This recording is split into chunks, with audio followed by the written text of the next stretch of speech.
40 लोगों से पूछताछ की गई जो कि गांव के ही रहने वाले हैं, जिनका डायरेक्ट या फिर इनडायरेक्ट तौर पर इस केस से लेना है। लेकिन इस पूछताछ में क्या कुछ सामने आया है, क्योंकि हमने वो खबर भी दिखाई है जिसमें कहा गया है कि एक प्रत्यक्षदर्शी था जिसने देखा कि उस वक्त 14 सितंबर को क्या हुआ था।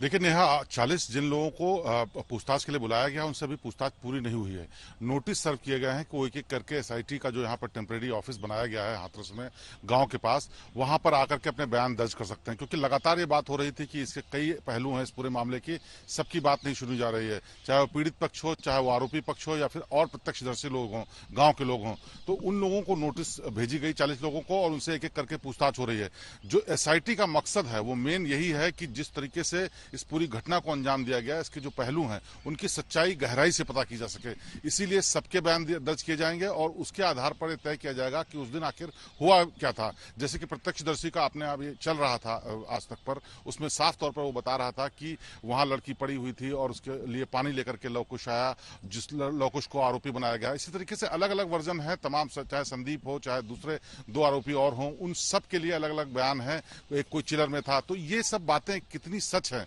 ये जानने की कोशिश एसआईटी की होगी और इसीलिए ये नोटिस दी गई है। लेकिन इसमें और जो तमाम दूसरे एंगल आ रहे हैं कि क्या पास्ट में कोई ऐसी दुश्मनी थी, पास्ट में जो रिलेशन की बात आ रही है, कॉल डिटेल रिकॉर्ड की बात आ रही है, या पुलिस की लापरवाही की बात आ रही है, हर एक चीज की गहनता से जांच की जाएगी। एसआईटी का मकसद यही है। इसीलिए पहले 7 दिन का वक्त दिया गया था, फिर 10 दिन और बढ़ाया गया ताकि वो ये जान सकें कि इसमें कोई भी पहलू छूटा तो नहीं है, और उसके आधार पर ही रिपोर्ट दी जाएगी। क्योंकि सीबीआई की जांच में अभी थोड़ा वक्त है और जब तक वो फॉर्मेलिटीज पूरी होंगी तब तक उनको अहम सुराग, सबूत, लोगों, प्रत्यक्षदर्शियों की, गवाहों के बयान जरूर ले लेने हैं, ताकि वो जब हैंडओवर ये पूरा मामला करें एसआईटी को या सरकार के सामने, सीबीआई को, या फिर सरकार के सामने पूरी रिपोर्ट पेश करें, तो उनके पास हर एक सवाल का पुख्ता जवाब हो। मामला धीरे धीरे ये कॉम्प्लिकेटेड होता चला जा रहा है, इसलिए जरूरी है कि हर एक कदम फूक फूक कर रखा जाए जिससे कि सच्चाई पूरी बाहर आ सके। जी, मामला उलझता जा रहा है और इसमें एक और अब उलझन जुड़ गई है। जितेंद्र बहादुर सिंह हमारे साथ जुड़े हुए हैं, उनका रुख करेंगे। जितेंद्र,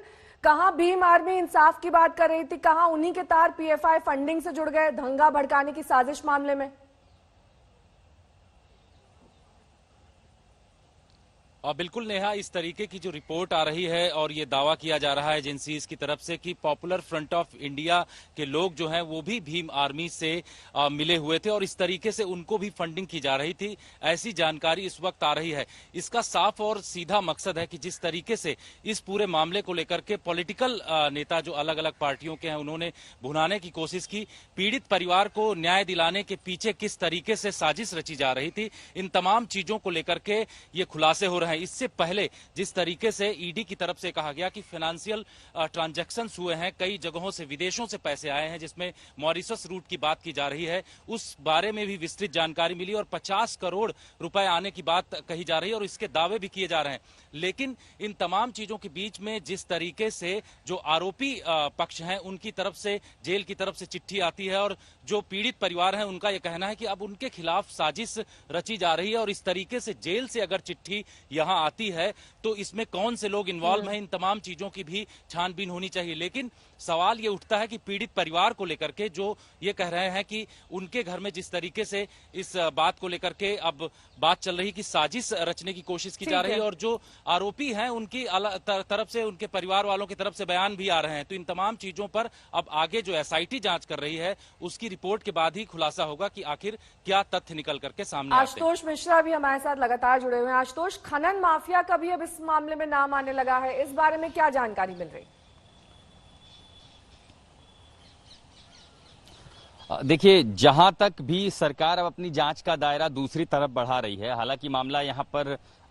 गैंग रेप और हत्या से जुड़ा हुआ था जब इसकी जांच चल रही थी, लेकिन सरकार का दायरा अब दरअसल इस तरफ गया कि देखिए प्रोपेगेंडा फैलाने वाले कौन लोग थे, सरकार की छवि फैलाने वाले कौन, जो छवि खराब करने वाले लोग कौन थे, पैसा कहां कहां से आ रहा था, फंडिंग कौन कौन कर रहा था। क्योंकि मुख्यमंत्री खुद कह रहे हैं कि ये विपक्ष विरोधियों की साजिश हो सकती है, तो ऐसे में क्या कहीं लोकल माफिया किसी तरह का शामिल था जिसके पैसे के जरिए खेल हो रहा था। तो अब सरकार की जो जांच का दायरा है वो दरअसल इन्हीं तरफ बढ़ रहा है, जिनमें स्थानीय माफिया से लेकर के उनके जो विपक्षी दलों के नेता है, उनके गठजोड़, हर संबंधों की जांच कर रही है यूपी पुलिस।